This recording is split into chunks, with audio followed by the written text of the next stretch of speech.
พี่น้องคณะศรัทธาท่านผู้ฟังทั้งหลายมาแล้วอัตมาภาพพระครูวรธรรมนาถเจ้าอาวาสวัดหนองเหียงตำบลสันติสุขอำเภอดอยรอจังหวัดเชียงใหม่ได้นำรายการธรรมยำเจ้ามรดกธรรมกำเมืองนั่นได้มาพบปะศรัทธาญาติโยมแห่มเจ้าหนึ่งเจ้าวันนี้ตรงกับเจ้าของวันที่18เดือนพฤษภาคมพศ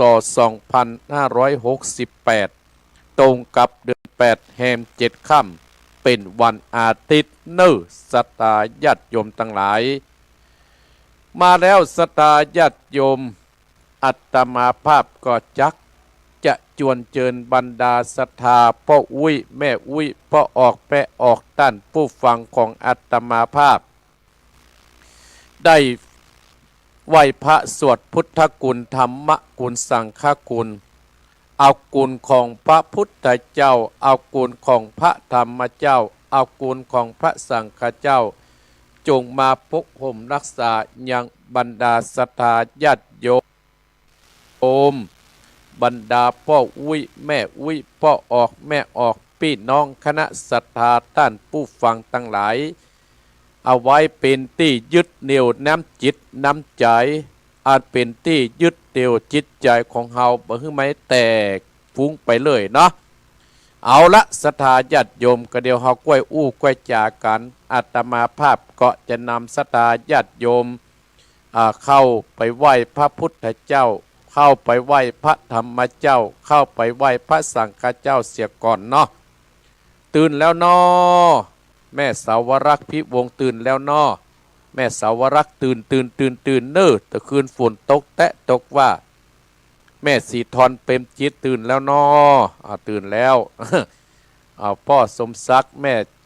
เพน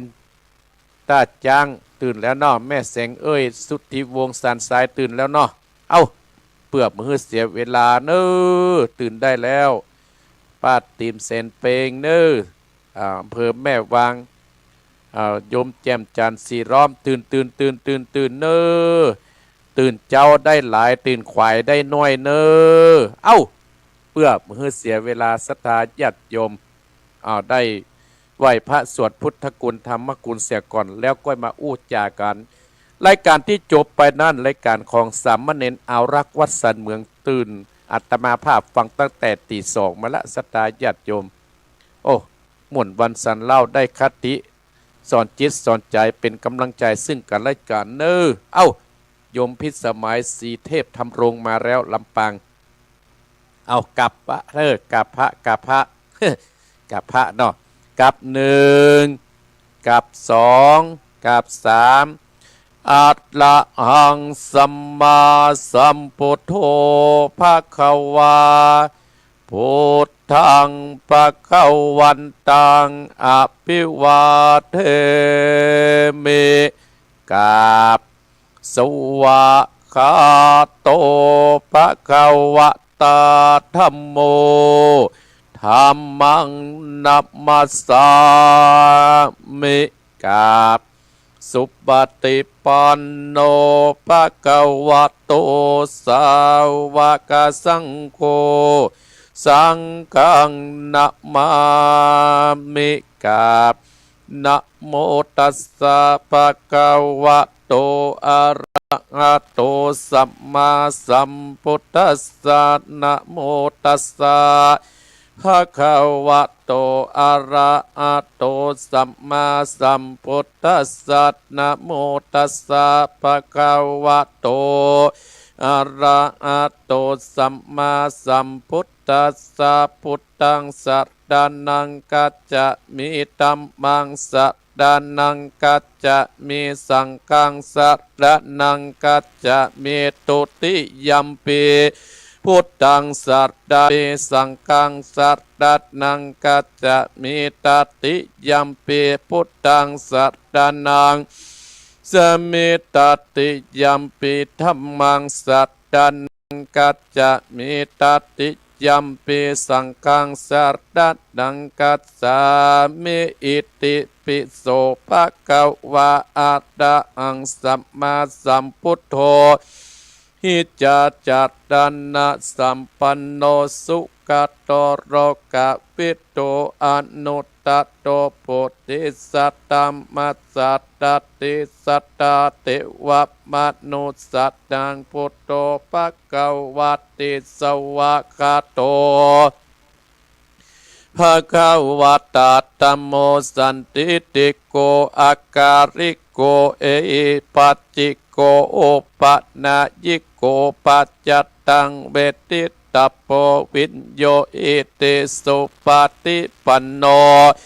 ภะคะวะโตสาวกสังโฆอุจโจปฏิปันโนภะคะวะโตสาวกสังโฆญาญาปฏิปันโนภะคะวะโตสาวกสังโฆสามิจิติปันโนภะคะวะโตสาวกสังโฆญาติตังจัตตาเตโพธิสัจจุกานิอัตตาโพธิสัพพุกาตาเอสะภะคะวะโตสาวกสังโฆอาอุตนยโยปะอุตนยโยตักกิตโยอัญชเดกรานิโยอนุตตรังบุญญาเกตังโลกัสสติสา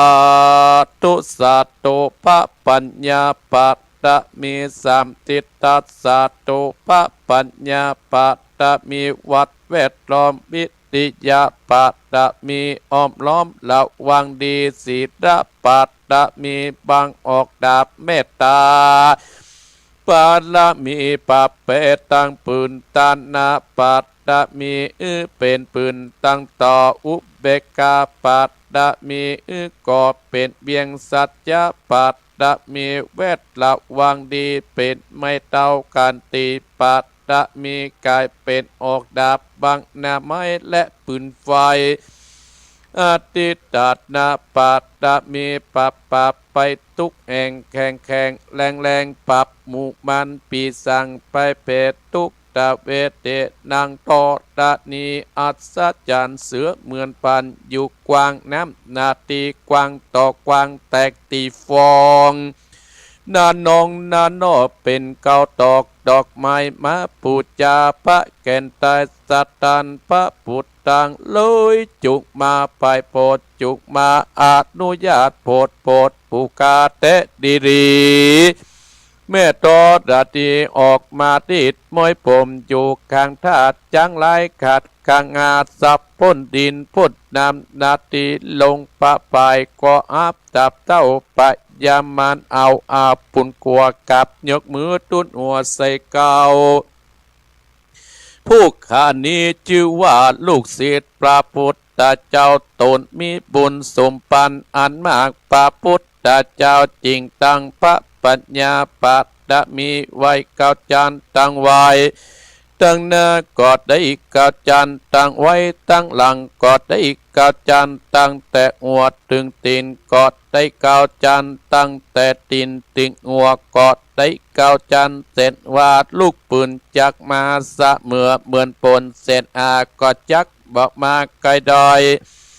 ข้าพเจ้าก็ได้ไว้ว่าพุทธคุณนางธรรมะคุณนางสังฆคุณนางพุทธอินตาธรรมะอินตาสังฆอินตาสะเมตโตดานีผู้อยู่เหนือน้ำอยู่กำแผ่นดินกันละเนือกึดดึงอย่างคุณพระปิตาคุณพระบรรดาคุณคุบาอาจารย์คุณพระแก้วเจ้าตั้งสัมปการคือกุลพระพุทธังกุลพระธรรมังกุลพระสังฆังกุลแดดกุลฝนกุลน้ำกุลลมกุลกุราชเจ้าก็ดีกุลพระเจ้าตนเผาวัดนาก็ดี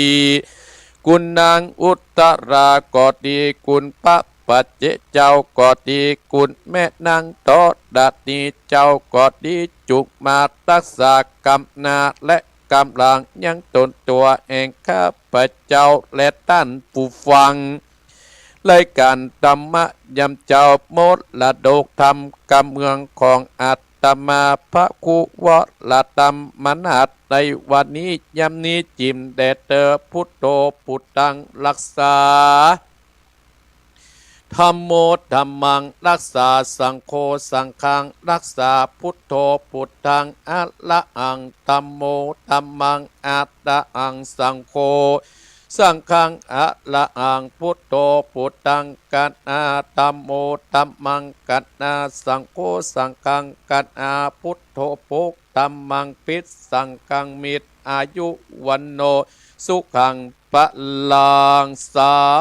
ธุสัตตุอมติปสะมังสะดับเทียนกาวัดวาลุกเป็นเปลวไฟ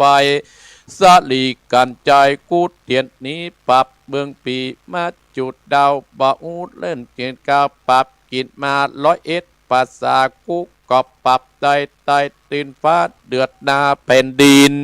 ก้าวลินกูก็เป็นน้ำก้าวกลางกูก็เป็นแม่น้ำใหญ่ก็จักออกไปทวมหัวปิดตายไปลิ้นกูก็เป็นดับเทียนกาปรับไฟฟ้ากูเที่ยงประกวดสังอมสหปัตโตมังสวะหายอมเป็ดจารามแผ่นดินดำไหววาวาดสายตาพิกาดกับนีละคนดีตู่ไว้ที่นี่อย่าเอาตัวมูดันตั้งผีมันและผีเขนผียักษ์ผีเย็นหยัดได้มากายผียักษ์ไล่จุงนิ้วปันตั้งกลุ่มปันยักษ์ไล่อันต้องเตียวหืดหนีไปสวะหายสาธุดุกะลาอันว่าภัยตั้งหลายประการต่างๆนานาเป็นต้นว่าภัยไฟไหม้ก็ดีไฟอันเจ็บใครได้เป็นพญาธิก็ดีอุปัตตวะกังวลอันลายตั้งหลายมักคือคนได้เจ็บได้ป่วยได้เสียข้าวเสียของเสียเงินเสียทองจากภัยตั้งหลายบัดนี้กูจักถอดจักถอนไปแล้วตั้งแต่นี้เป็นต้นไปขอหือเจ้าตั้งหลายอันไม่มีท่านผู้ฟังและเจ้าของสถานีกู้สถานีผู้เป็นเจ้าหอเจ้าเฮือนเจ้าบ้านเจ้าเมืองพร้อมด้วยญาติกาพี่น้องลูกหลานเหลนเต็นเตาจุคนอยู่สุขสบายจุ่มเนื้อและเย็นใจอย่าได้มีภัยอันตัดลายตั้งหลายอย่าได้มากายตั้งแต่นี้เป็นต้นไปขอหือท่านผู้ฟังรายการมรดกธรรมกับเมืองเจ้าของวันอาทิตย์และเจ้าของสถานีกู้สถานีผู้เป็นเจ้าหอเจ้าเฮือนเจ้าบ้านเจ้าเมืองและญาติกาพี่น้องลูกหลานเหลนเต็นเตาจุคนฮือมีอายุมันยืนยาวฮือมีใจฮือมีมั่งตุนเตามั่งมีการกูคู่กูคนเที่ยงแต่ดีสาธุสาธุอาหังวันตะเมสิตาสาอิติปิโสภะกวาเอกาวิสติธรณีคุณนางกาขออาราธนาคุณพระปิตาสาวเอจจุงมาอยู่กำกวาตวาสามาตาคุณนางกาขออาราธนาคุณพระบรรดา12จุงมาอยู่กำจายเอกะตุนาติงสากาขออาราธนาคุณพระโพศพสาวเก่าจุงมาอยู่ทั่วสละพังกายแห่งข้าพเจ้าขอและท่านผู้ฟังจุคนสัพัญญาสาพุทธคุณนางกาขออาราธนาคุณพระพุทธเจ้า56จุงมาเป็นกำแพงแก้ว7จานแวดล้อมตนตัวแห่งข้าพเจ้าและท่านผู้ฟังและเจ้าของสถานีกู้สถานีพุทโธพุทธกำจัดออกไปหมู่ศัตรูตั้งหลายอย่าได้เข้ามากายที่จักกวาติมณฑลที่อยู่ที่อาศัยจุงตอยนี้ปนโดยเตจากคุณพระพุทธเจ้าอัตตาติงสะธรรมะกุณังกาขอ รัตนาคุณพระสัตตำเจ้า38จุกมาเป็นกำแพงแก้ว7จานแวดล้อมตนตัวแห่งข้าพเจ้าและท่านผู้ฟังจุคนและเจ้าของสถานีธรรมโมธรรมัดกำจัดออกไปหมู่ศัตรูอย่าได้เข้ามากายที่จักรวัติบนตนที่อยู่ที่อาศัยจุงตัวนี้ปนโดยเตจากุลแห่งพระสัตตมเจ้า38สังคสาจุตตาจะเจวากาโกอารัตตัดนากุลพระอาสังฆเจ้า14จุกมาเป็นกำแพงแก้ว7ชั้นแวดล้อมตนตัวแห่งข้าพเจ้าและท่านผู้ฟังจุคนและเจ้าของสถานีกุศตานีสังโฆสังฆับกำจัดออกไปหมู่ศัตรูตั้งหลายอย่าได้เข้ามาใกล้ที่อยู่ที่อาศัยแห่งข้าพเจ้าของท่านผู้ฟังและเจ้าของสถานีกุศตานีสังโฆสังฆับกำจัดออกไปหมู่สัพพศัตรูตั้งหลายอย่าได้เข้ามาใกล้จักรวาติมณฑลที่อยู่ที่อาศัยจุงตอยนี้โปนโดยเตจากุลพระสังฆเจ้า14ติลัตตนังอาหังวันตามีอิติปิโสภะกวาตาสัจจัตละคุณังกาโคอรัตตนาคุณพระอาจารย์10ตาจุกมาอยู่ทั่วอาการ32อัตตกรรมมัตตานางขอราตตนากุลพระกรรมมัตตานเจ้า18จุกมาเป็นทิพมนสสอตวาตสะอโปกาขอหันนากุลพระคงกา12เอกาวิสัตติโทษดัตนิกุณนางกาโกอารัตตนากุลพระโทษดัตนิสาวเอสัตตวะโยกาขออารัตตนากุลลมเจตสะเตโชข้าขออารัตตนากุลไฟอกนะมาเรียกว่าธาตุตั้งสี่มีดินน้ำและลมไฟนี้เป็นที่พึ่งแห่งทรัพย์ประสาทข้าขอรัตนามากำจัดกระจายนะทะโดโมดตัดได้พุทธสุนไอท่าสุนนีจะทนหยุดได้นะกะโมกะโกสัตโตสัมปะโวอุนตุจงบังเกิดเป็นนาคือพระโปกุนาโกมปืนอาโปธาทัดนำเตือนนี้ชั่วกัจยาโมกะโตโกตะโมสัมปะโวอุนตุจุงบังเกิดเป็นโมคือพระโกนาโคมเป็นธาตุลมเฮือเสาทั่วมังสะและโลมาพุทธกาโลกัสสะโปสัมปะโวอุนตุจุงบังเกิดเป็นโพธคือว่ากัสสะโปเป็นเตโชธาตุไฟหลั่งไหลสังอานเผ่าพันธุ์อสอตพิษศัตรูตั้งแต่เกษาโรมาตนากาตันตาตะโจมังสังมาอาโดอจิมิจังวากังอัตตยังยะกานาง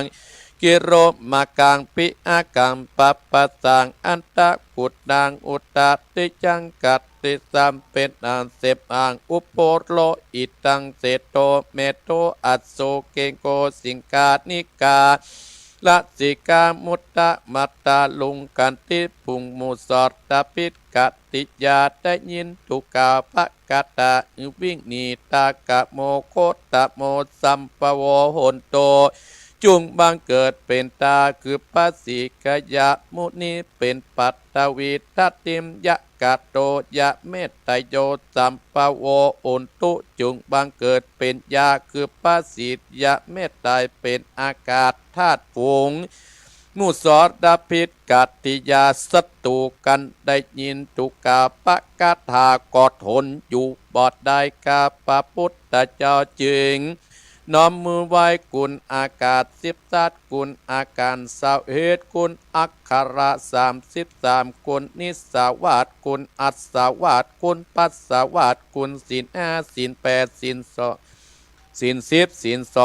227กุลปัญญากุลโสดากุลสกิตากากุลอนาคากุลอละอันตากุลมรรคสีผลสีนิพพานหนึ่งเป็นเก่านับปะปฏิญญามเขาเป็นเสพบุญตานะศิราเนกขมา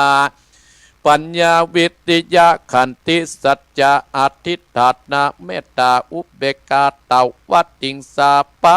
ละมีสัมปันโนพุทโธอนันตาติกุณโนวัตตโส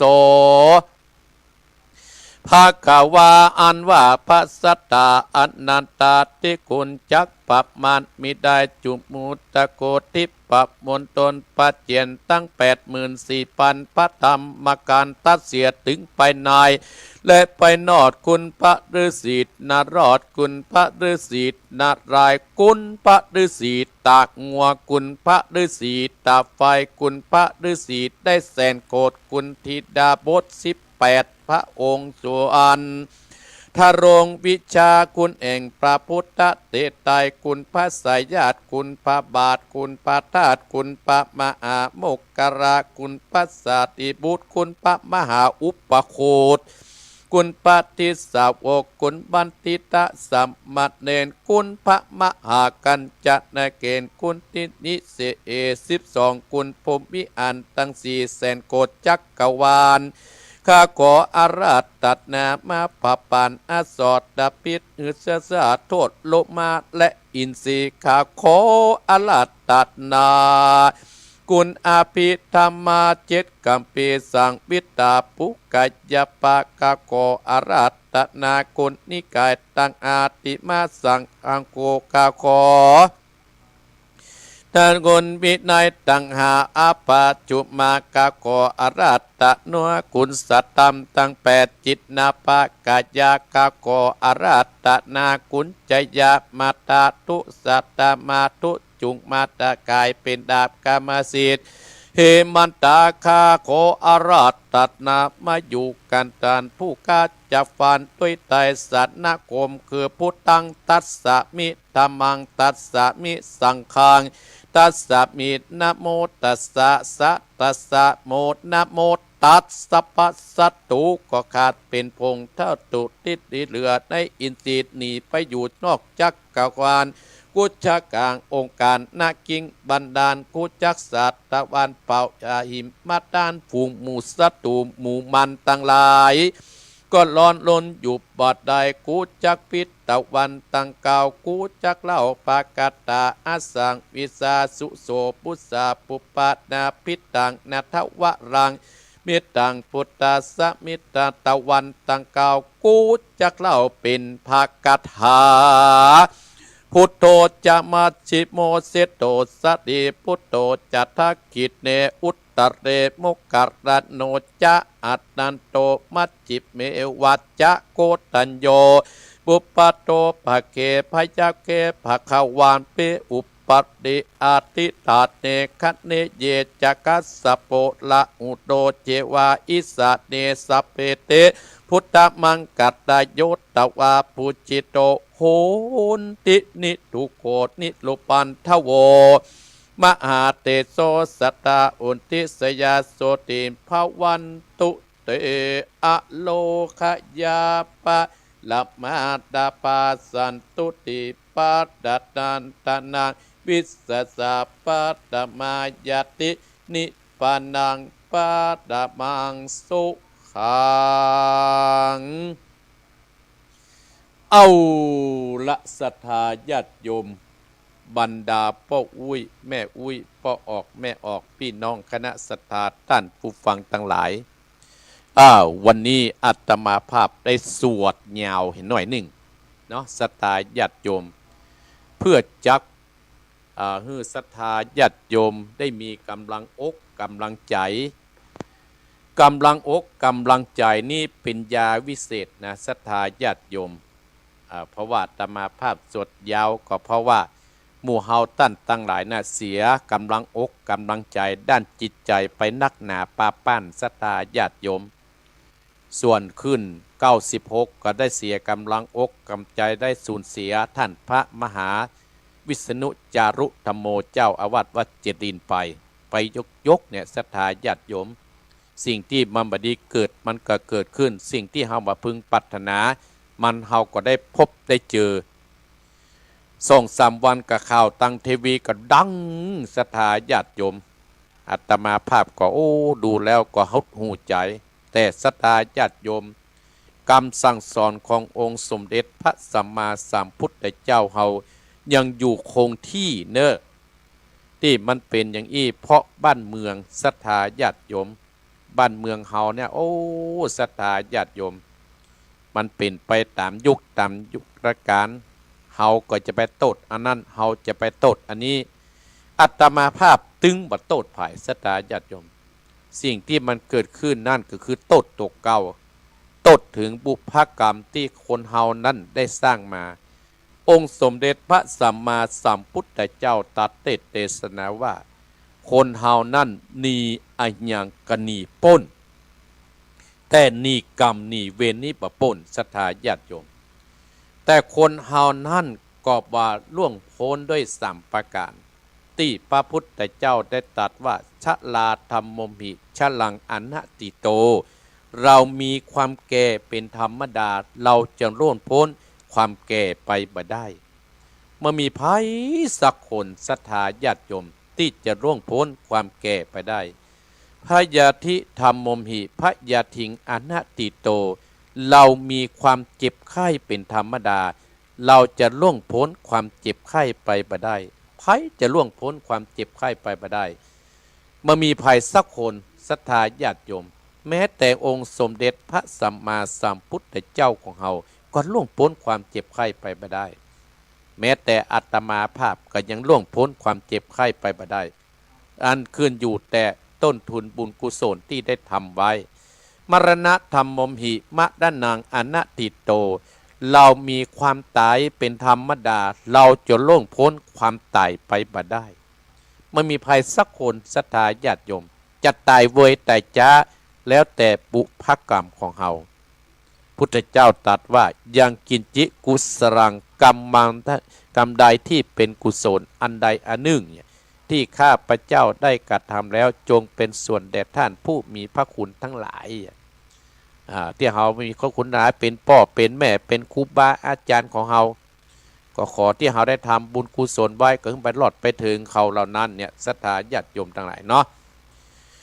อาตมาจะอยู่กับศรัทธาญาติโยมถึง6 โมงเช้าอีพ่ออีแม่บรรดาศรัทธาญาติโยมวันนี้เจ้าภาพทำนั่นก็หมายมีแม่แสงเอ้ยสุติวงศ์บ้านสันทราย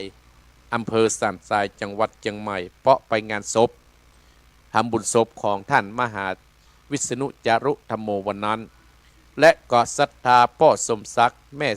เพนตาจ้างอุทิศบุญกุศล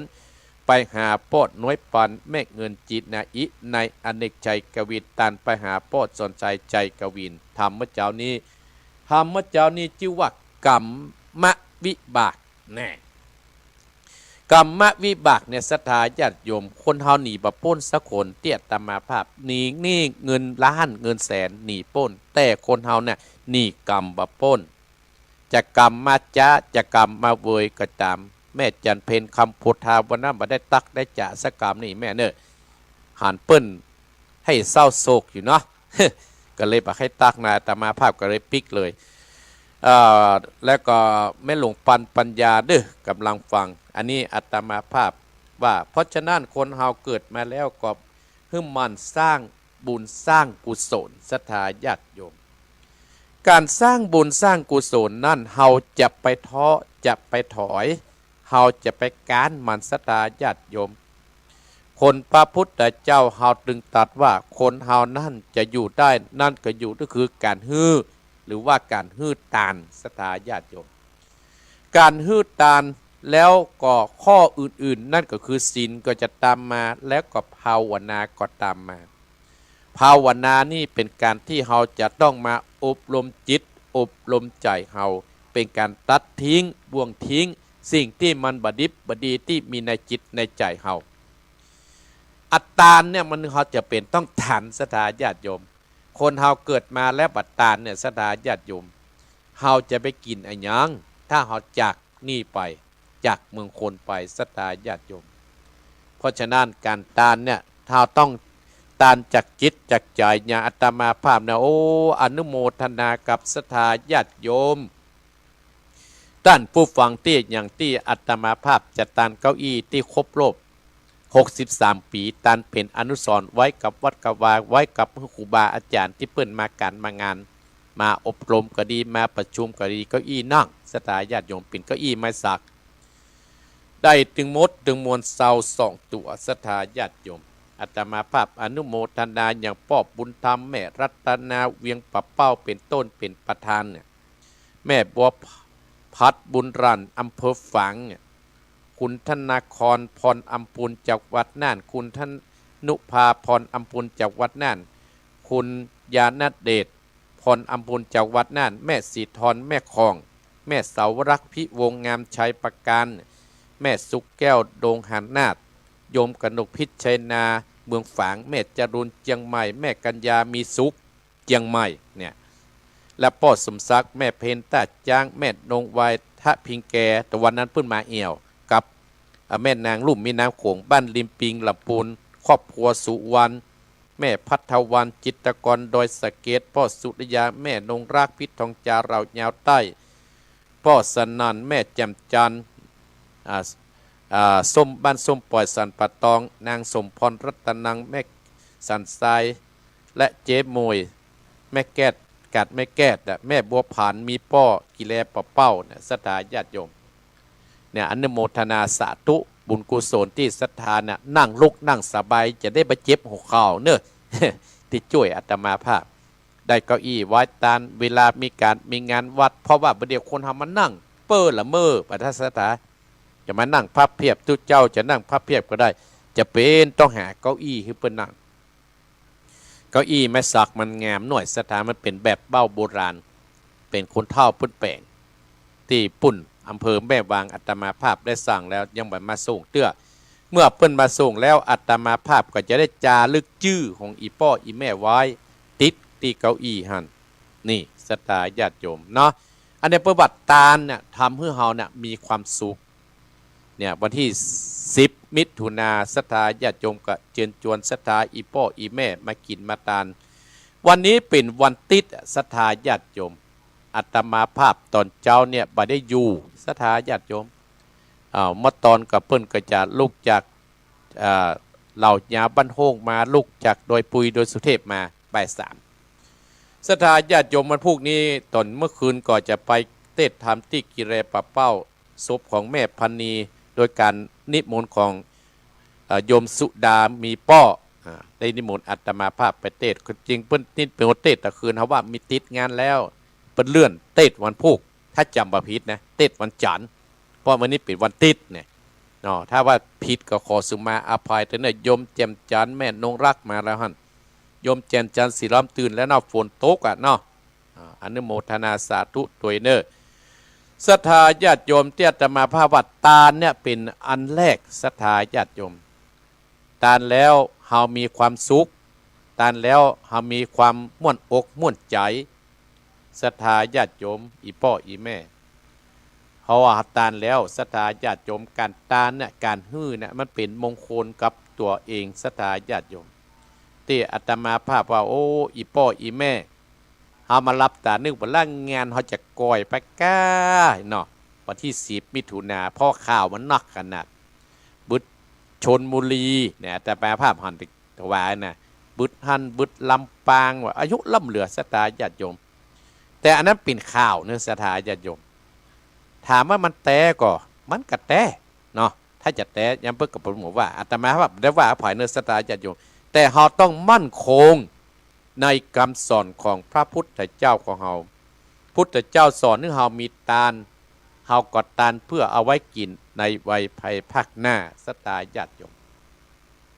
ถามว่าตาลแล้วเราจะได้ดั่งใจเราก็ถ้าเราเชื่อกรรมป้อถ้าเราเชื่อกรรมครูบาอาจารย์เชื่อกรรมบัณฑิตนักปราชญ์เนี่ยมันต้องได้แน่ศรัทธาญาติโยมอีพ่ออีแม่ยังบ่พอ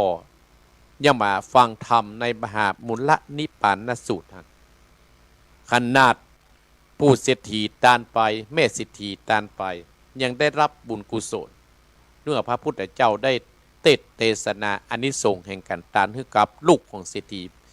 หลานของเศรษฐีได้ฟังศรัทธาญาติโยม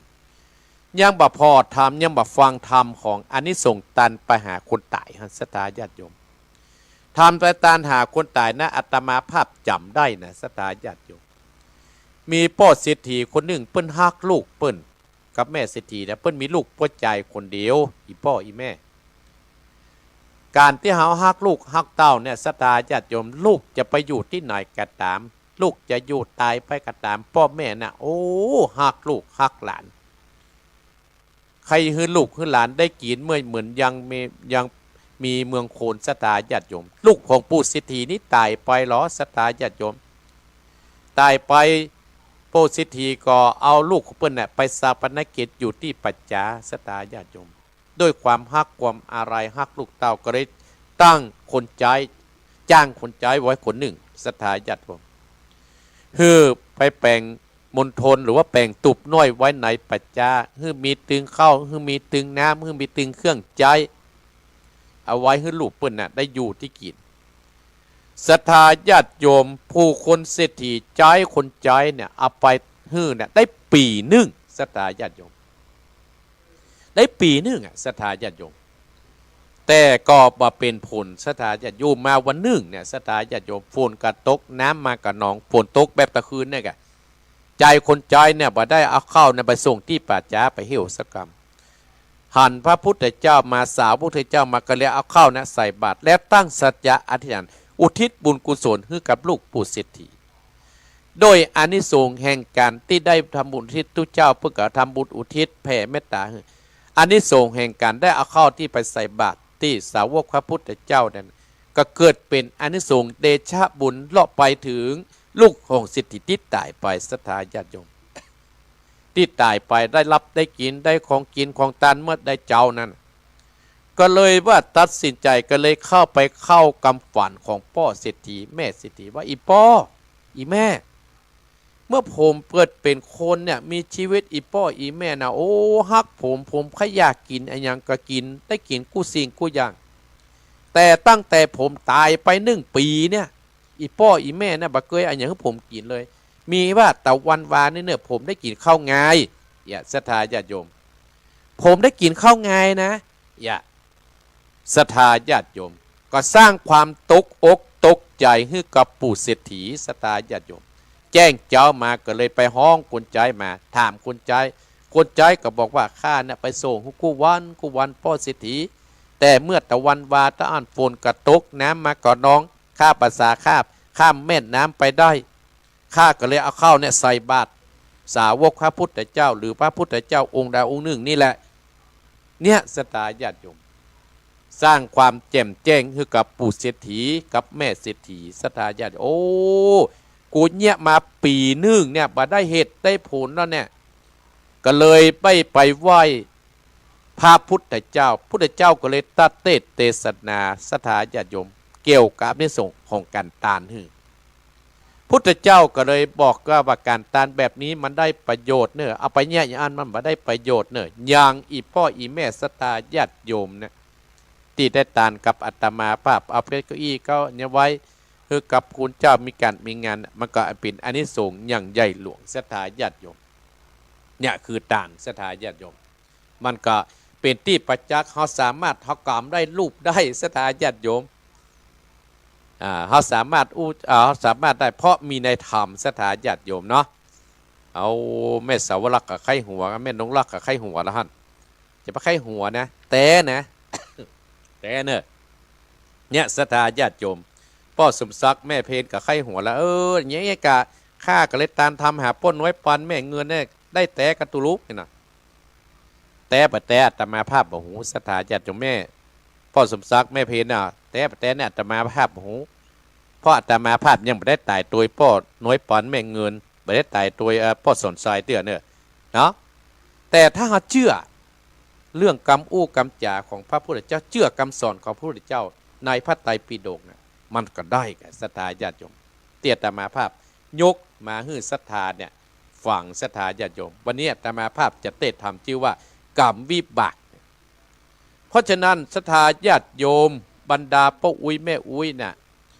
นี่อายังนี่ป้นหมดแต่ฮันนี่กรรมนี่เว้นแบบป้นวิบากกรรมของคนอีการกู้คนอาตมาภาพยังกึดใจเนี่ยอาตมาภาพยังมีวิบากของอาตมาภาพเจ็บแข้งเนี่ยศรัทธาญาติโยม 63มาเตียวก็บ่ค่อยถนัดแต่ศรัทธาญาติโยมนั่งก็ยากลูกก็ยากเหมือนกันแต่อาตมาภาพก็พยายามตั้งใจทำว่าขอให้มันเป็นเพราะกรรมในเวรออกจากตนตัวอาตมาภาพไปเพราะฉะนั้นอบุญกุศลต้าอ่านศรัทธาญาติโยมคือการตาน2ให้เรามีศีลเนี่ยทำให้เรามั่นคงศรัทธาญาติโยมคือเรามั่นคงเรามีสง่าผ่าเผยฮัตเตียวปัดตังใดนะภายตึงบ่ฮัตตึมอายไปศีลนี่นะศรัทธาญาติโยมศีลเนี่ยทำให้เราสง่าศีลเราน่ะเป็นคนที่มีสง่าถ้าศีลทำให้เรารวยก็ได้อาตมาภาพจะได้ยินธรรมน่ะผ่านขึ้นศีลที่อาตมาภาพจากเทศน์น่ะและก็ภาวนาน่ะทำให้จิตใจเราเนี่ย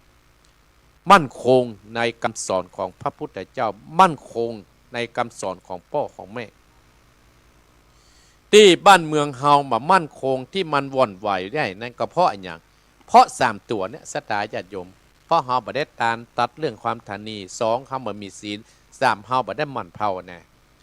เฮาเลยบ่มีความมั่นคงบางครั้งเฮาได้ยินอย่างเฮาก็จิตใจอ่อนเอ็นไปสิ่งอันใดก็ตามถ้าเชื่อตามคำสั่งสอนขององค์สมเด็จพระสัมมาสัมพุทธเจ้าเนี่ยนะศรัทธาญาติโยมเฮาเนี่ยจะต้องเป็นคนที่ชนะเราต้องตัดสินใจให้มันแน่วแน่ที่เราจะทำอันเนี่ยอย่างพี่น้องคณะศรัทธาญาติโยมที่อาตมาอ่านชื่อมาเมื่อกี้พฤติใจแน่วแน่แล้วศรัทธาญาติโยมก็ติดจังนิมนต์อาตมาภาพไปอย่างโยมสุดามีป้อเนี่ยเพิ่นนับถือเพิ่นก็นิมนต์อาตมาภาพไปเพราะมันเหมือนกับแล้วศรัทธาญาติโยมเพราะหาตั้งใจในกรรมอู้กรรมจากรรมสั่งสอนขององค์สมเด็จพระสัมมาสัมพุทธเจ้าอย่างอีป้ออีแม่ก็โอ้ได้ยินข่าวนะต่อไปเนี่ยเขามานับถือละพระสงฆ์ให้นับถือกับพระพุทธรูปพระพุทธเจ้าให้นับถือกับคำสอนมันต้องครบ3ศรัทธาญาติโยมอันนั้นคือโคนเขาต้องมั่นคงคำสอนอยู่ที่เก่าศรัทธาญาติโยมวัดอยู่ที่เก่านะศรัทธาญาติโยมเขาต้องมั่นคงความมั่นคงคือมันมั่นเหมือนเสาศรัทธาญาติโยมเขามั่นคงคือเขามั่นคงศรัทธาญาติโยมตุ้เจ้านี่ก็เปรียบเหมือนเสาเนี่ยศรัทธาเสาไม้เนี่ยพวกมันก็เล่มกินกำน้อยถ้ามารักษาตัวเก่ามันก็จะโก้นไปเลยกะเนาะเป็นอาหารพวกอาหารแมงไปเลยศรัทธาญาติโยมพอเอามะม่วงสุกฮะนะศรัทธาญาติโยมถ้ามะม่วงแกนใดรักษาตัวดีแมงก็ตึงใบจีแมงก็ตึงใบใกล้ถ้าเฮาว่าฮักมะม่วงแกนใดมารักษาบดีแมงก็จะจีแมงก็จะใกล้แมงก็จะจีมันก็จะโลนเหี้ยขี้ดินบ่กะอันเนี้ยศรัทธาญาติโยมเนอะอาตมาภาพได้อู้ได้จ่าฮือศรัทธาญาติโยมได้สดับรับฟังวันนี้อาตมาภาพได้มาพบปะศรัทธาญาติโยมก็เป็นบุญศรัทธาญาติโยมก็เป็นบุญศรัทธาญาติโยมเป็นบุญเป็นอันนี้กับเนื้อกับตัวเฮาวันนี้อาตมาภาพก็อยู่กับศรัทธาถึง6 โมงเมื่อเจ้าวันนี้กินข้าวงานแล้วก็จะไปงานวัดปงจ้อประเพณีวันพุกก็จะไปอำเภอสารปีศรัทธาญาติโยมแล้วปิกมาก็จะไปเทศธรรมที่โยมสุดามีกองเนี่ยนิมนต์เทศธรรมในงานศพของนางพันนีที่บ้านกิเรปะเป้าศรัทธาญาติโยมถ้าประพิษนะเตื้อเปิ้นโทรศัพท์มากระพิษเหมือนกันนะอาตมาภาพไปพิษหลายงานน่ะศรัทธาญาติโยมถ้าเตื้อเปิ้นปนิมนต์วันพุกไปวันนี้ก็มีเนี่ยโยมพระนิดาเพื่องผู้กิจการอยู่โดยปุยแม่กาโดยปุยเพิ่นได้เข้ามาพอโยมปิ้นน้อยรัชรินท่านตะวันชัยกิเรศรัทธาญาติโยมบรรดาอีพ่ออีแม่วันนี้อาตมาภาพจะได้เทศน้ำเทศธรรมโดยท่านเจ้าภาพพ่อสมศักดิ์แม่เพนตาจางในอเนกชัยกวินและแม่แสงสุทธิวงศ์สันทรายก็พ่อสมศักดิ์ตานไปฮือกับป่นด้วยปันแม่เงินจีนในอิในอเนกชัยกวินตานไปฮือพ่อสอนชัยชัยกวินและแม่แสงสุทธิวงศ์ตานไปฮือพ่อเกิดแม่เกิดเจ้ากรรมในเวรกับเดียวจะเทศในศรัทธาญาติโยมเนาะวันนี้อาจจะเปิดสายน้อยไปศรัทธาก็สุมาอภัยหับฟังนักศรัทธาญาติโยมหับฟังนักเพราะอาตมาภาพเนี่ย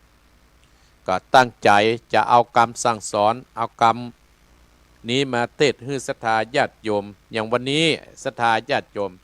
อย่างเทศตมาภาพนำอีพ่ออีแม่น่ะในการสวดมนต์ตั้งแต่พุทธคุณธรรมคุณสังฆคุณ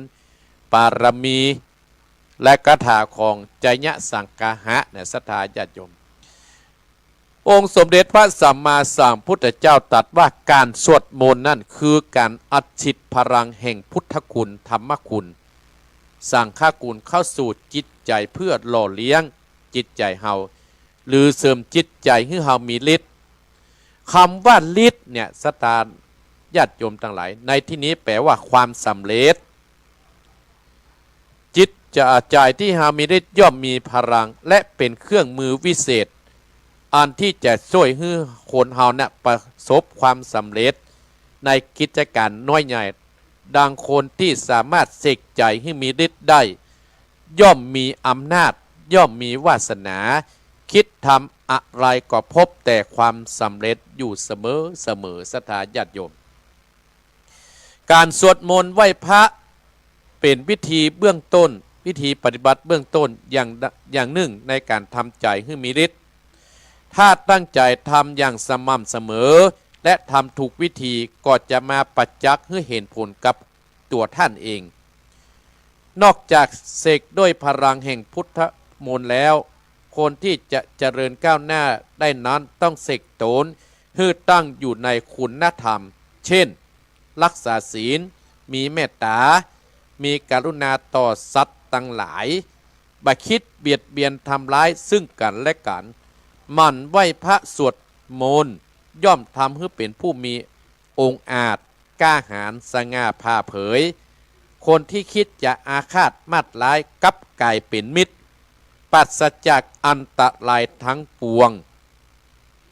เนี่ยหมู่เฮาตั้นตาเตี้ยตมาภาพนำอีป้ออีแม่นะตั้นทั้งหลายจงจำไว้เสมอว่าธรรมย่อมรักษาผู้ประพฤติธรรมมันมีสิ่งอื่นใดที่จะมาเป็นที่พึ่งของเราเต้าธรรมะดังนั้นหมู่เฮาตั้นทั้งหลายเพื่อตั้งอยู่ในหลักธรรมอันดีงามแล้วชีวิตก็จักร่มเย็นเป็นสุขตลอดไปเนี่ยศรัทธาญาติโยมองค์สมเด็จพระสัมมาสัมพุทธเจ้าตรัสเทศไว้อาตมาภาพก็ยักก็มาให้จะศรัทธาญาติโยมเอาที่สำคัญมาเพราะว่าถ้าเขาจะเอาเป็นเรื่องเป็นเล่ามันนะศรัทธาญาติโยมมันถึงบ่จบอะเวลาที่ท่านพระครูอภิวัฒนวิกรมเนี่ยศรัทธาญาติโยมปอหมู่เฮาท่านทั้งหลายถ้าคนเฮาเนี่ยศรัทธาญาติโยมถ้ายอมกันบ้านก็จะอยู่เป็นสุขครอบครัวก็อยู่เป็นสุขวัดก็อยู่เป็นสุขหมู่บ้านก็อยู่เป็นสุขตำบลก็อยู่เป็นสุขถ้ายอมกันแต่ถ้าเฮาบ่ยอมกันอยู่ที่ไหนก็ตามนะศรัทธาญาติโยมมันบ่มีความสุขมันจะแจ้งเชิงดินเชิงเด่นกันศรัทธาญาติโยมเพราะฉะนั้นองค์สมเด็จพระสัมมาสัมพุทธเจ้าถึงตรัสว่าคือเฮาเนี่ยยอมกันเชื่อเรื่องกันอาตมาภาพมีเรื่องเล่าฮือศรัทธาพ่ออุ้ยแม่อุ้ยก่อนฟังธรรมเนอะศรัทธาญาติโยม15 นาทีแล้วอาจจะไม่ได้เปิดสายก็ได้วันนี้โอ้มันอากาศมันเย็นศรัทธาญาติโยมสมองมันแล่นโอ้เฮาบ่เป็นหยังนะศรัทธาญาติโยมฟังไปก่อนฟังเฮาคือศรัทธาฟังคนที่มันบ่ยอมกันเพราะมันบ่ยอมกันเลยมันมีความสุขคนบ่ยอมกันเนี่ยศรัทธาญาติโยมที่มาที่ไปมันมีนะจากครอบครัวแล้วก็เป็นหมู่บ้านจากหมู่บ้านแล้วก็จะเป็นตำบลนะศรัทธาจากตำบลแล้วก็จะเป็นอำเภอจากอำเภอแล้วจะเป็นจังหวัดจากจังหวัดแล้วก็จะเป็นประเทศชาตินอศรัทธาญาติโยมอันเรื่องคนบ่ยอมกันจะมาเล่าให้ศรัทธาฟังมีครอบครัวหนึ่งศรัทธาญาติโยมคันนี้ก็ไปลักเอาของท่านอาจารย์สามเณรเอาลักมานะสามเณรเอาลักไข้หัวเนี่ยศรัทธาคนบ่ยอมกันนี่มีครอบครัวเนี่ยมีพ่อมีแม่มีลูก3พ่อแม่ลูกนะอยู่ด้วยกันศรัทธาญาติโยมก็เลยว่าอันหยังล้ำเหลือศรัทธาญาติโยมมีวันหนึ่งศรัทธาญาติโยมมีพ่อกับลูกเนี่ยมันยอมกันศรัทธาญาติโยมอยู่ในกระเทียงกันแม่ก็สร้างความตุกอกตุกใจให้กับ แม่ของเปิ้นเมียของเปิ้นน่ะว่าพ่อปะทุกกับลูกลูกปะทุกกับพ่อสร้างความทุกข์ใจให้กับแม่ศรัทธาญาติโยมและแม่ของเปิ้นภรรยาของพ่อจายคนนี้ก็เลยไปซื้อควายมาศรัทธาญาติโยมจัดสอนด้วยจะอู้ตรงๆก็บัดได้ก็อู้ตรงๆก็กลัวคาพิษคันนี้ก็เลยใจแบบปริศนาธรรมอย่างเตี้ยตามมาภาพเคยอู้เรื่องปริศนาธรรมการเอาขันตกมาไว้บนหลังร่องเนี่ยมันอย่างเดียวกันศรัทธาญาติโยมเมียของเปิ้ลก็ไปซื้อควายมาตัวแล้วก็บอกว่าสู่เขาเลี้ยงแบ่งกันเนอะห้ามได้ขายกับสตางค์แบ่งกันเตอะกูมาเอาแล้วเนี่ยเมียของเปิ้ลไว้อีกเพื่อจะให้พ่อกับลูกนั้นถูกกันศรัทธาเปิ้ลมันใจอุบายอยู่มาวันหนึ่งกับพ่อมันก็บอกว่าพ่อมันก็เลยบอกว่าอีพ่อนี่จะเอาตังหน้าเนอะเกิ่งหน้ามึงเอาเกิ่งหลังเนอะเองอะ เมื่อเอาเกิ่งหน้าเกิ่งควายตัวเดียวศรัทธาญาติโยมก็ยิงได้หมูเนาะอาจจะเกิ่งหน้าเพราะถ้าใครเปลี่ยนหัวหน้าก็หมูเนาะศรัทธาญาติโยมเนาะถ้าใครเปลี่ยนหัวหน้าศรัทธาญาติโยมแต่ลูกของเปิ้ลนี่มีปัญญานะศรัทธาญาติโยมเพราะอย่างเพราะได้ห่ำได้เฮียนได้หูได้ศึกษามาเนาะคนที่ได้ศึกษามาเนี่ยศรัทธาญาติโยมคนที่ฟังมานี่นะสามารถเอาตัวรอดได้เนี่ยต่อไปศรัทธาญาติโยมเรื่องมันก็เกิดอยู่มาวันหนึ่งควายตัวเนี้ยไปเข้าสวนเปิ้ลนี่ไปเข้าสวนเปิ้ลก็เป็นเรื่องเป็นราวแหละเจ้าของสวนก็ไปแจ้งผู้หลวงก็ห้องแม่มันมาอะไรกับห้องภรรยามาห้องลูกห้องเต้ามานะกะจะว่าจะตกลงกับเจ้าของสวนว่าเนี่ยไปกินพักกินไม้ของข้าเนี่ยไปกินพักหวานของข้าเนี่ยเสี่ยงมดย่ำสวนข้าก็เน้นไปมดยุ่งกันนะศรัทธาญาติโยมเปิ้ลก็จะปรับอะไรกะไปปรับแต่ควายอะไรไปอย่าเอาเป็นก้าจ้างก้านี้แล้วก้าศรัทธาญาติโยมเนาะก็เลยพ่อหลวงก็ว่าประเดี๋ยวจะเพื่อจะปรับเนื้อ11,000เนื้อเลยกะ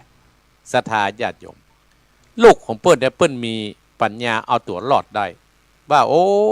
มันมาแจ้ควายข้าหรอมาแจ้ควายผมเราไปควายอีป้อหรอยังได้ควายกับตัวเดียวกันก็ตีนหน้าอีป้อมันปลาผมปล่อยล่อยศรัทธาญาติโยมเนี่ย ตีนหน้าปลาตีนหลังไปเหมาะศรัทธาญาติโยมแต่พ่อมันก็เลยเสี่ยงกับปลาเพื่อเจ้าสวนอยู่มาปิกมาบ้านมาเอากูมาเอาแล้วมึงเอาตีนหน้าแต่กูเอาเกิ่งหน้ามึงเอาเกิ่งหน้ากูเอาเกิ่งหลังเอาก็เอากับศรัทธาญาติโยมอยู่มาวันหนึ่งควายมันก็ไปเข้าสวนเพื่อเหมาะเนี่ยศรัทธาญาติโยมกับเรื่องราวก็เข้าไปหาผู้ใหญ่บ้านพ่อหลวงกับจะพิษจะเทียงกันเนี่ยศรัทธาญาติโยม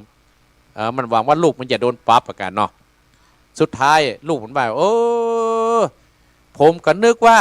อีป้อเอาไม้เคี่ยนตัวผมแล้วผมก็เข้าไปตั้งหน้าตั้งทีกะแต่ห่างควายนะสถานมาฟาดขี้ข้างมันก็แต่งว่าเป็นป้อมันแหนมใจปัญญาสถานญาติโยมสุดท้ายเปิ้ลก็เลยปั๊บถึง2เลยสถานญาติโยมเพราะอันอย่างลูกมันฟังนักป้อมันไม่ได้ฟังนะลูกมันได้เหียนมานักสามารถเอาตัวรอดได้เพราะฉะนั้นเรื่องเนี้ยมันสอนให้เฮาหูศรัทธาญาติโยมเพื่อเฮาหูว่าคนที่ห้ำเหียนมันเนี่ยสามารถเอาตัวรอดได้อีป้อยแม่พ่อคนมีความผิดมาสามารถลบไปลบมาเนาะศรัทธาญาติโยมเนาะแล้วมีเรื่องเรื่องนึงเนาะกากับเหยือกศรัทธาญาติโยมกากับเหยือกน้ำที่ระเบียงบ้านหลังหนึ่งมีเหยือกน้ำใบหนึ่งวางอยู่แต่ในเหยือกนั้นมีน้ำน้อยเดียวศรัทธาญาติโยมมีน้ำน้อยเดียวเท่านั้นแต่กาเนี่ยศรัทธาญาติโยมเขาอยากกินน้ำหิวน้ำกาตัวหนึ่งกับบินว่าบ่นกับตัวเขาหิวน้ำอยากกินน้ำแต่เนาะกาน่ะก็เลยตัดสินใจศรัทธาญาติโยมก็เลยเฮาอย่าได้กินน้ำกาน่ะก็บินไปบินมาไปยืนพอจะเอาปากเข้าซุกกับน้ำก็อยู่ในเยือกน้ำมันก็กลัวว่าเยือกน้ำความหัวมันศรัทธานั่งคิดอยู่คนหนึ่งกานั่นก็เลยไปหาก้อนหินศรัทธาญาติโยมก้อนดินก้อนหินที่เป็นก้อนเนี่ยนะเอามาหลายก้อนหลายก้อนเอาจอมลงไปในเหยือกศรัทธาญาติโยมจอมไปในเหยือกจนน้ำนั้นไหลลีนขึ้นมาถึงปากเหยือกกาก็เลยจิกกินน้ำในที่สุดเนี่ยศรัทธาญาติอันนี้มันใจปัญญาหรอปัญญานั้นเกิดจากอย่างศรัทธาจากการที่เรานั่งภาวนาเฮาก็ได้รู้สิ่งว่าเขาจะแก้ปัญหาขึ้น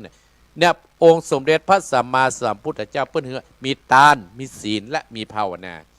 นิทานเรื่องนี้เพื่อก็สอนให้เรารู้ว่าการแก้ไขปัญหาอย่างมีสติย่อมหาทางออกที่ดีได้ทุกคนเฮานั้นมีปัญหากันกูแต่เฮาต้องแก้ปัญหาอย่างมีสติย่อมหาทางออกที่ดีได้สตาเหมือนกับ3พ่อแม่ลูกตะกี้นะสตาญาติโยมเนาะเอาพ่อสมศักดิ์ว่ายายแม่เพ้นว่าจะได้ในอเนกชัยกวินแม่เสียงว่าจะได้ที่ฟังโยมยุพินหอมมาราเอาแม่จันกำลังฟังอยู่อนุโมทนาสาธุเอาสตาญาติโยมเกิงแล้วอาตมาภาพจะเต้ทำเลยเนอะ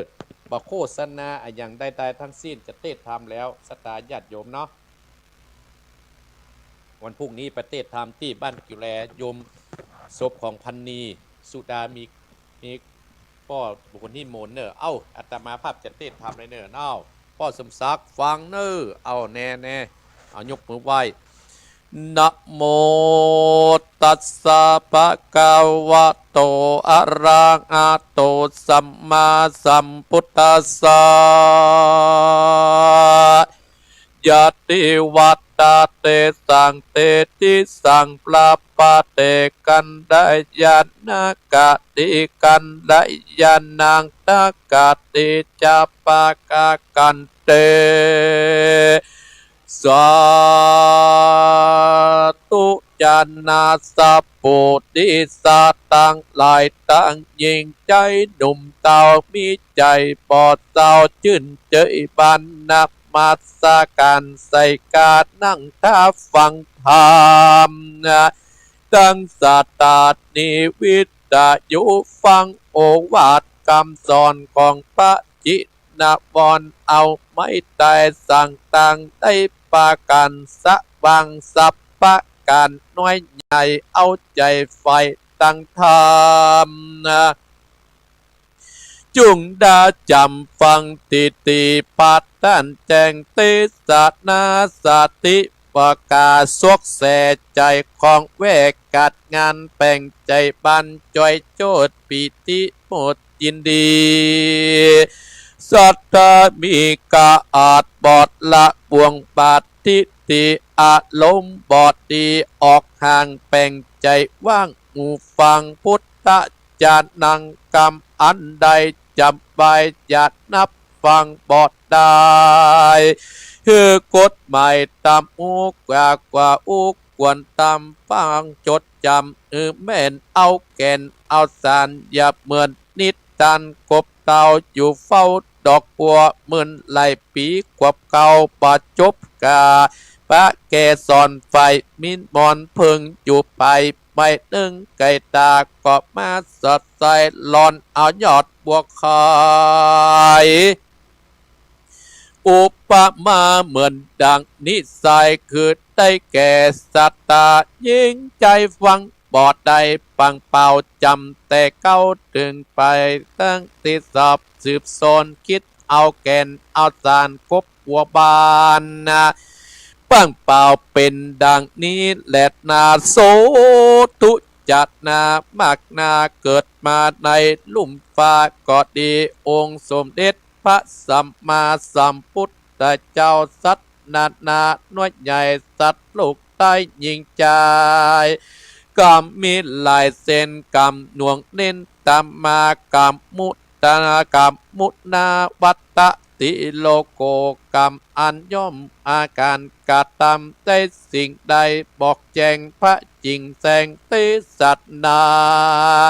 มาจากเหตุการณ์กระทำจะแต่กายกรรมการกระทำโดยกายติดมือประกอบวจีกรรมตอบการมโนกรรมคือการตอบโดยใจมีดวงใจจังเจตบ่เป็นต้นเอตตัวกรรมคือการกระทำงานตั้งหลายเป็นตีจังตีพึ่งตั้งสวดและตั้งให้ตั้งดีเป็นตั้งตุกีทุกมีลิงกรเป็นทุกเดือดร้อนแก่ตนตัวตั้งมัวมองบอดสุภาพตั้งบาปอกุศลกรรมการกระทำตั้งจอบประกอบตั้งดีกองบ่มีตั้งโทษนำความสุข มาตั้งบุญคือกุศลกรรมกรรมสเตวิภาสติจติสังตินาปตาญะดังนี้สัตตาอันว่าสัตว์ตั้งหลายน้อยใหญ่ทิศต่อยตัวมาดีนิดนาทุกสิ่งลังคนมีความจิกโดยเก่าของสมบัติของบังเกิดสุขลำเลิศเป็นสิทธิลักษัตนะดีจวยโจทย์งามอิปโลดสุขเกษมจดเจิดจานหมดดาโตกันมาเติงบุญมาเติงมาไฟเป็นเจ้าใหญ่ในกรบอดทุกอับจนแต่น้อยบุญก็จอกอ้อยเกิดเป็นดีเป็นเศรษฐีเมื่อแก่เฒ่ามีลูกเต้าอยู่ถ้อยฟังกรรมล่างคนบุญจำนำมาเกิดประเสริฐด้วยปัญญามีวิชาความรู้กรรมทรงยูได้ยศใหญ่ลักฐานมีปฏิวันแวดล้อมแห่ออมมาอาตาพาจักหลังคนนั้นนามีตัดนาพอกินพอใจหูเปียงใบเตตันใจจบบันปองแปวในปากแก้วสัมปะกันหลังคนก็มาตุกโจรกันอยากหาเจ้ากินถ้ำบ่มีใจเพื่อแปกกองบุญตันบ่ขาดคนที่เกิดมาจาดเป็นนาบุญปังกรทิศจนตันตับมาเพราะกรรมมาจองกองตกในเขตห้องอันนาตาวิตานาลำบากอดกันยากของกินพ่องเมาวินขึ้นล่องคายของต้องเตียวโอนตุกอาจนไม่บาดยุอาดไหลเข้าคองบางคนเว้นกอบมาตะนองตับตายตรงเป็นพาญาติบ่อูจักตายพ่องมีข้อของไหลมักมีช่วยใจมาอิ่มได้หลอดไม้ไปหล่นหลังคนบาปกอดตุนเตาลูกเต้าบาปเหมือนใจเหมือนเอาทองเอากองไฟมาเผามาสุ่มเหล้าในใจปืนทุกโศกเศร้าลูกเป็นขี้เหล้าเมายาบ่ฟังกำจาดสอนสั่งเป็นตุกทางมาออมตุกกับมาตอมเอ่ยคายตุกไม่ทอลาปันทอลาปันมีสันดานสอนยากตุกได้ปากได้จ่าส่งลูกได้เรียนศึกษาซ้ำบ่เอากันเอาทานมีแต่เผาพันพ่อแม่เอวซกแสกเงินกำจักนำปากว่าพ่อแม่ตกเป็นขี้คาปุ่นดีอายแหลดนาพ่องก็มีลูกยิงใจเต็มบ่ลายเพิ่นอาศัยซึ่งกะบ่ได้อาศัยกินแองกำฟักแฟงเลี้ยงขึ้นใหญ่มันบ่มีกุล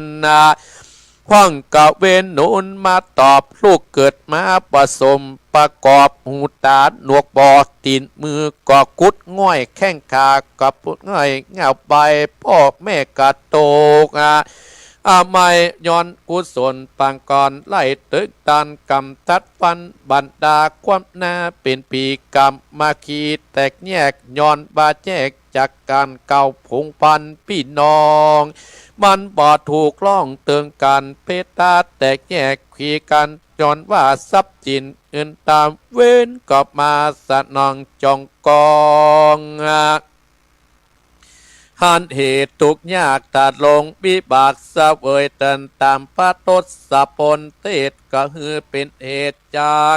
เป็นกองตามบุญจักสนองตอบต่างได้เป็นกองดำกรรมสาวบาปก็เข้ามาตุ้ยตันแม้นว่ากรรมปัจจุบันตัวใดหนักยิ่งมันก็วิ่งเข้าเสวยบ่ละเลยจัดนี้กรรมตัวอาจเด็ดแลมาสามแดงอ่อนเอ็ดเสียงเขตมอดลัดนาปาปะราจองกองเว้นน้องเป็นไปตามวิสัยกรรมปีกิเรจุดหมดเสียงเขตสันดานกรรมนั้นมากอดเล่งตัวตันอันปัจจุบันตอดนาเว้นคมกาตอบแทนเป็นกรรมเสนเอ็นเผ็ดร้อนบาปกษัตริย์ตอนตัวปานเหมือนดังนิทานก่อนเก่าพุทธเจ้าเ เตสานาแก่ภิกขุสังฆาจามวลหมู่ได้หูเรื่องกรรมบับตรวจดำตวนเดบอดิสัตติดาฟังมีสมัยหนึ่งนาโสดพุทธเจ้าเตสัตนาปดให้คนตั้งหลายสติอยู่ที่จิตตะวันปัจจุบันอ่านตดตันตามีสองคนผัวเมียยังหนุ่มนาจุ่มเจยบานมีสตันบ้านอยู่จับจุมนายใจตั้งบาปฆ่าขนาบงัวควายแล่ชิ้นไข่ยังกาดและนาเนื้อหนังมังสาอันใดลำแต่ก็อามีดแล้วไว้กินนอกนั้นข้าใครเอาทรัพย์สินกับเปิ้นกรรมจิ้นเถื่อนนอกกฎหมายปวดสบไปเมียมันก็อาบเอาจิ้นบาปไปขาย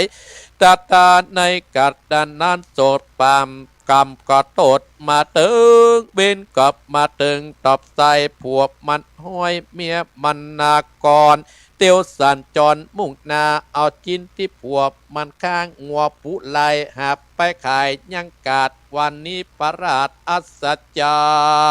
รย์ผัวมันก็เอาลิ้นงัวซ่อนไว้มืออ่อนจักไข่แล่จินลิ้นงัวไข่จินงัวไข่เสียงไข่จนรถเกียงบาดเลือดล้อปากันเตียวปีกปอกมาขายที่แม่น้ำก็ลงไปอาบน้ำจะทำละร่างกายเมียมันก็อยู่ที่ตาน้ำนั่งอยู่ข้าคนใจมองมีสะอายคนหนึ่งเตียหน้าตามันก็เหมือนเศร้าซ้ออาจินกาบข้าแลงไงเอาไปเติมแกงเลี้ยงแขกมาเสกแกนางเมียมันก็คางงวงไหวผัวข้าน้องไทยบอกขายยังลินงัวตรวจลายจักเอาไปต้มยำตำพริกดำเข้าใส่เอาหอมด่วนพักไผ่ใส่ไปกัดดูลำแต่ข้าก็ได้เอาซ่อนไว้บ่ฮื้อไปส่วนสะอายก็มีใจไกลได้ใจกดไม้กดทาบอกฮือผัวนางเตอนา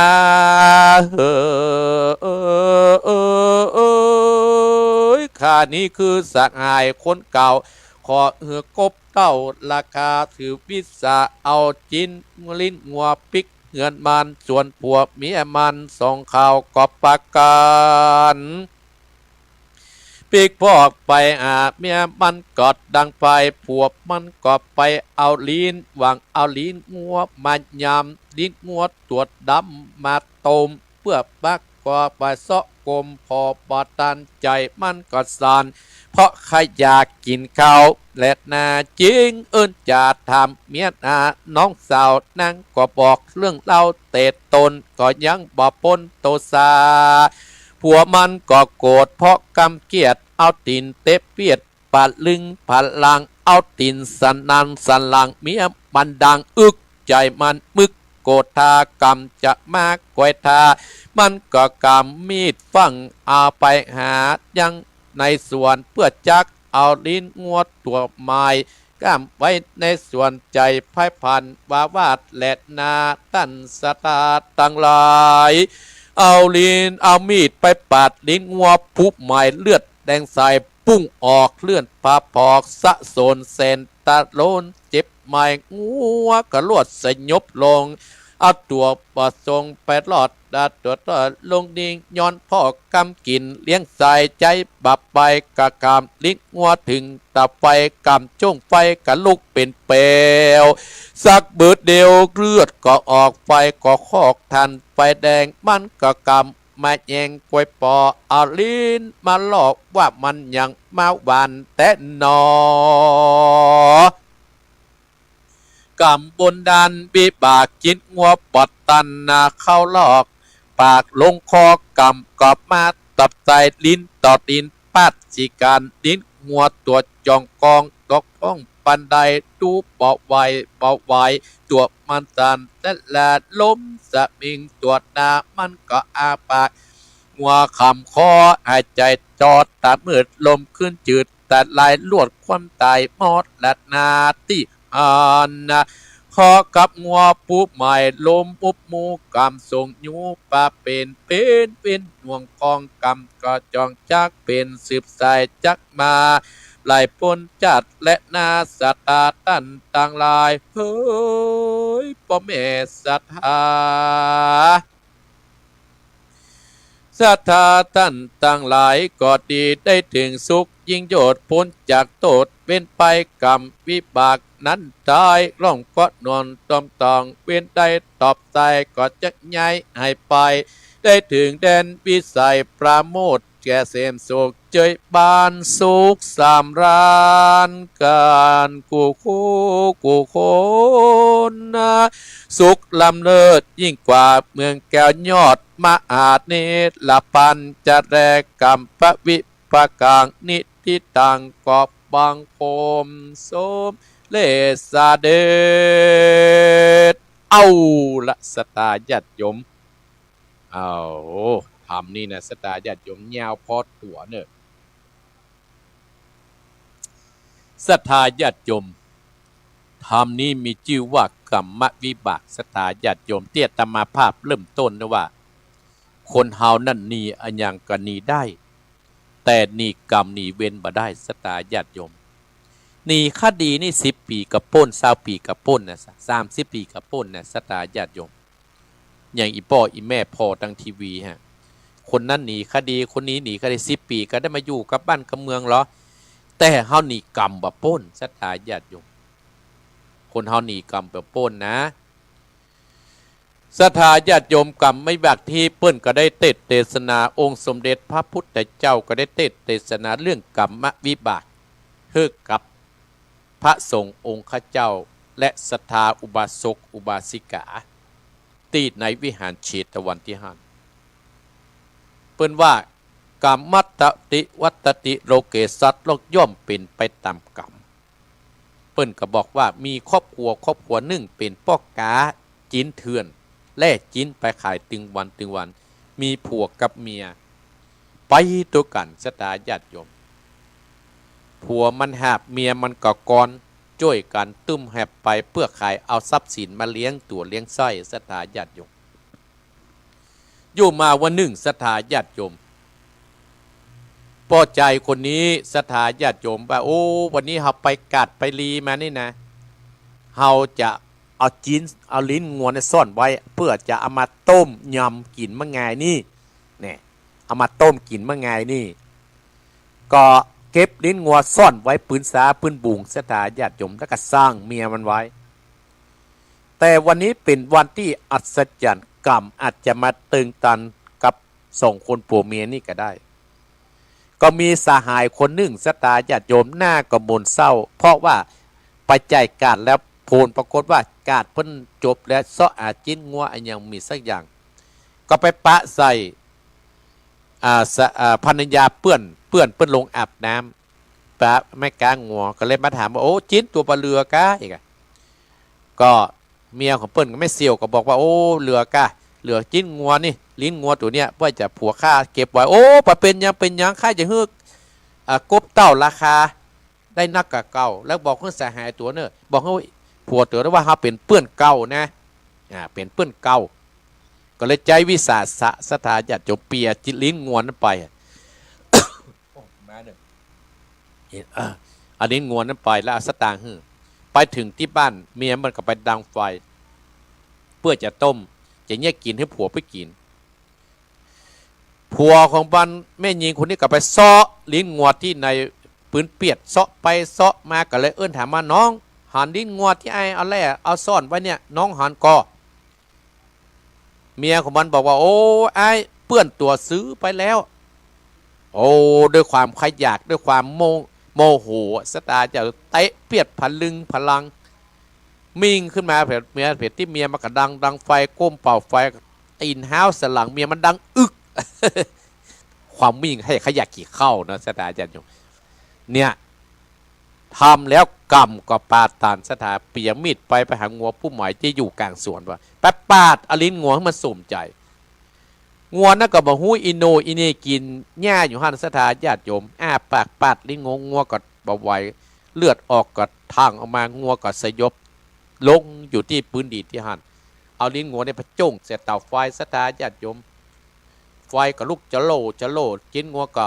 น้ำมันก็ออกกันเนาะ ย้อยหมหัวสถาญาติโยมกึดเอากระอาตมาภาพมามักจิ้งหัว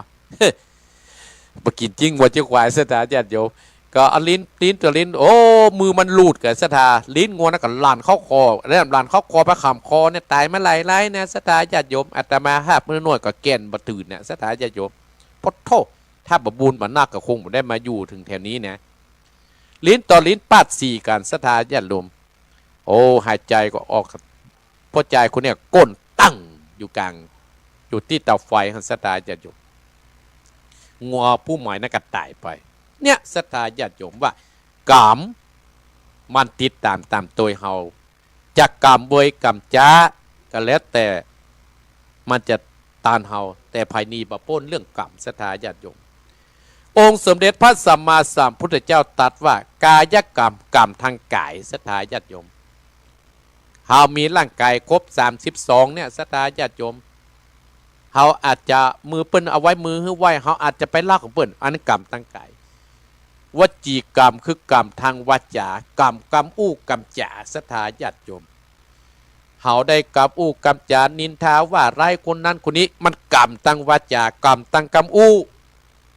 เต็มมันจะเกิดขึ้นได้ก็คือมาตั้งใจมันสั่งมาสถาญาติโยมสุดท้ายน่ะพ่อใจคนนี้เนี่ยที่ไปปาดลิ้นงัวก็ตายเพราะลิ้นงัวตายเพราะงัวสถาญาติโยมกรรมนั่นก็ติดตามตัวมาเนี่ยสถาญาติโยมอาตมาภาพเลยอู้ได้จ่าคือสถาญาติโยมเนาะอีพ่ออีแม่ทำเรื่องนี้ชื่อว่ากรรมวิบากที่อาตมาภาพเตดโดยมีพ่อสมศักดิ์แม่เพนตานไปฮือกับพ่อน้อยปันแม่เงินจีนาอีในอเนกใจกวินตานไปฮือพ่อสนใจใจกวินแม่แสงสุติวตานไปฮือเจ้ากรรมในเวรเนี่ยสถาญาติโยมเพราะฉะนั้นอาตมาภาพเลยเอาน้ำทำคำสอนโอ้บ่ได้เปิดสายกับสถาญาติโยมนะสวหาโทรศัพท์ก็มีน้ำหู สถาญาติโยมงานของวัดดงเหียงก็มีวันที่10เนี่ยเชิญมาร่วม10จัตตาเนี่ยยมสมพรรัตนังยมสมพรรัตนังก็จะมาเป็นประธานจุดทุบจุดเทียนโตสตบันเนาะ10จัตตา63ปีหน้าก็64เนี่ยแต่12ปีซ้อนสถาญาติโยมเอ้าใครอยู่ที่ใกล้จะโทรได้สัก 2-3 สายมูเนาะเอาลองโทรมาเนอะสถาญาติโยมประเดี๋ยวนี้5:44 นาทีเอาโทรมาที่0828857225ห้ามอู้หมื่นเนอะโทรมาจากที่ไหนฝนตกก็อีกก็ได้ฟังและเป็นจะได้อีกก็ได้อักสั้นๆได้ใจความเขาจะได้อู้กันนะพระครูใบติกาพรใจอยู่ปูนอำเภอปะทิวสุมพรบุญลุงต้งสถาญาติโยมเอาลุงต้งโทรมาแล้วเอ้ามีแล้วฮะอันนึกว่ามีอันนึกว่าอู้คนเดียวสถาญาติโยมเจริญปอนพระอาจารย์เจ้าท่านอาจารย์เจ้าอยู่ที่ไหนมาจากบ้านหลวงปู่ห้าตำบลนครศรีดีฟังเนี่ยเนอะแม่ไข่แก้วเนาะเจ้าโทรกำลังใจชัดเจนเจ้าฝนตกกับเจ้าโอ้ตกหนักขนาดแต่คืนนี่ก็ตกเหมือนเจ้าบ้านเนี่ยก็ไม่ไข่แก้บ้านก็เจ้าแม่บ้านก็บ้านอย่างก็บ้านหลวงปู่ห้าตำบลนครศรีดีเจ้าบวกก่อ5โอนอนุโมทนาเนอเจ้าเจริญพรอาศัยต่อไปเจริญพรมันน่าจะการเจ้าเขาแม่เนี่ยแม่พรแม่พรสันกำแพงเนอเจ้าโอ้ยขนาดที่คืนนะดีเนอดีเนอเจริญพรสายต่อไปเอาคนว่าเจริญพรสาธุเจ้าแม่ยังแม่ศรีวิไลแม่ศรีวิไลโดยสเกตอนุโมทนานะแม่เนอเจ้าสาธุเจ้าอีกอย่างแม่ศรีวิไลแต่เจริญพรสายต่อไปเฮาไปจะได้กี่สายเวลาน้อย5 นาทีนี่แม่ยังภาษาตกแม่บ่พอดกะเจ้าฝนพวกกลางตกแตะตกว่าแม่บ่ฟังอันนี้ก็ตกนะแม่เนอขอบคุณแม่เนอว่าจารย์เจ้ากำลังใจในเจ้าเจริญพรอีกะเอาเจริญพรสายต่อไปเอาคนนอกเจริญพรเจ้าสาธุเจ้าแม่ยัง แม่น้อมแม่น้อมตาจ้างอนุโมทนาฟังธรรมได้ม่วนแต่น่ะตูขู่อาจารย์โอ้ยใครให้มาอยู่ให้มวลหน่อยเนาะเจ้าอนุโมทนาแม่น้อมเน้อเจ้าคนโตกับเจ้าโตกาเจริญปอนสายต่อปาเจริญปอนเจริญปอนเจ้ากาไว้ซาเจ้าท่านพระครูแม่น้อยว่าจะได้แม่น้อยเจ้าทำผูกดีไข่โหดไปหน่อยเนาะข้าโหดไปหน่อยตามทำนั่นแหละตามทำท่านที่เดินแปดปิ้งได้ตานอันเขา49ก่อนนะเจ้าวันภูวันมีบูชานะเจ้าก็ถ้ามีบูชาเนาะก็ยังตั้นอยู่นะเจ้าพระพุทธเจ้านี่เป็นอดเขา49วันนางสุตดาเพิ่นทำให้เขา49ก่อนนะเจ้าโอกาสที่จะต้านเขา49ก่อนมันก็มี3วาระนะเจ้าคือเป็นเบิกนี้งานจะร้องก็งานตาทำโลงนะเจ้าก็เป็ดปิ้งนะเจ้าก็จะอ่านไทยติดตั้นก็ตั้นยุงผูกเลยทำวันหนึ่งนะเจ้าไหว้ซาเจ้าใจต่อไปเจริญปอนเจริญปอนเจริญปอนครับท่านพ่อบุญธรรมครับผมอนุโมทนาเน้อกลับมานี่เว้เนาะเว้ยปุ่งน้องปุ่งง้องเน้อเราเอามากินกับถึงตันนี่เนาะน่ากะเนาะอนุโมทนาเน้อครับไว้จ้าครับนะคนน้อยเจริญปอนเอาแล้วเด้อจะจดเวลาจะมดฟังแล้วนะป้ามาแม่สาเจ้าท่านพระครูแม่อยู่ไหนแม่อยู่ลำปางเจ้ามันไหลน้อยแม่น้อยของสุดีเจ้าฟังตันเจ้ามันละอนุโมทนาเนี่ยแม่เน้อเจ้าสัจเจนดีเจ้าท่านพระครูเจ้าอย่างอี้กะเจริญปอนเจ้าไหว้สาเจ้าท่านแม่หลวงปานแม่หลวงปานยินดีเน้อเจ้าคือกำลังใจเจ้าไหว้สาเจ้าอี้กะถูกต้องเอาละสถาญาติโยว่าจะปิดนะจะเวลาจะหมดแล้วนะอ้อมสายเจริญปอนเจริญปอนไหว้สาเจริญปอนพายไม่นิดกะไม่นิดเนาะบุญรักษาไม่ได้เน้อเสียงไม่หายเฮ้ยเสียงเงียบอนุโมทนาสาธุไม่นิดเจริญปอนเน้อเมนิดหมดละเวลาหมดละเวลาหมดละสถาญาติโยมเจริญปอนอาจารย์ท่านพระครูมาเป็นผู้ช่วยชีวิตขอบคุณท่านพระครูที่เทศน์ถามมาเด้อไม่เพนเนาะอนุโมทนาท่านจ้างชัดเจนในกระจายเจ้าอาจารย์เจ้าอีกะเว้ยเจริญปอน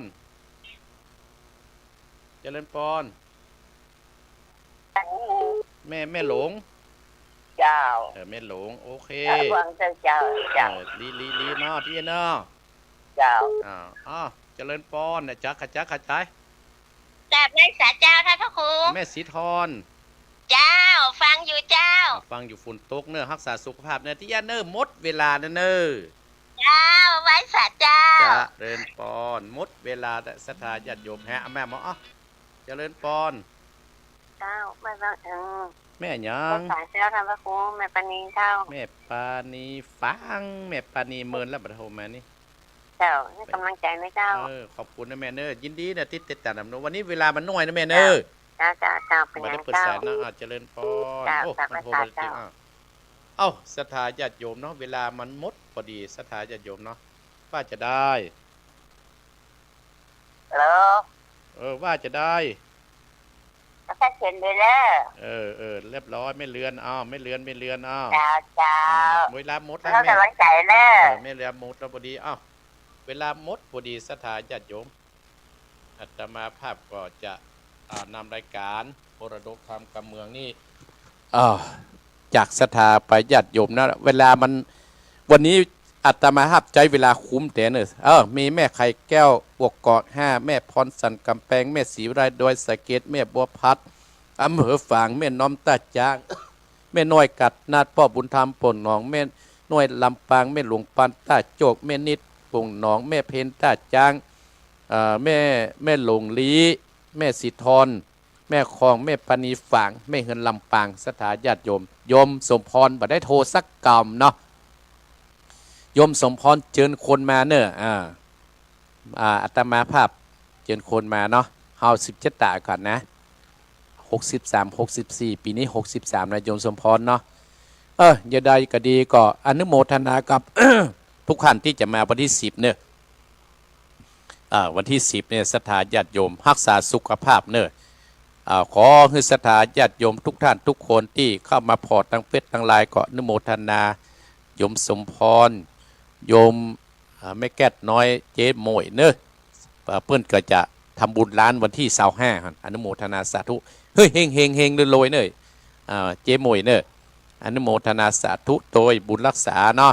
เอาละศรัทธาญาติโยมอาตมาภาพขอนำรายการมรดกธรรมกำเมืองจากศรัทธาญาติโยมไปก็ขอให้เป็นบุญเป็นส่วนเป็นเกาะแก้วไขคำปกอำสัมฤทธิ์สารอย่างศรัทธาญาติโยมรายการต่อไปเป็นรายการของท่านอาจารย์วรรณชัยต่อไปเนอะสมดังคาถาบดีขององค์สรีพระสัมมาสัมพุทธเจ้าตัดเตศนาว่าใจยะสิทธิทานังราพังโสติปะขยังสุขังปโนจะโพคังวุติจยัสสวาชตะวัจนจะชีวสิทธิภวันโตเตสัพพิติโยอิวัสสันตุสัพพะโรโกยนสันตุมาเตมตรายโยสุขีติขายุโกภวะอาภิวาทนะสีริสะนิจังอุตตาปจายโนจัตตารโรตมาวัตตันติอายุวันโนสุขังพะลา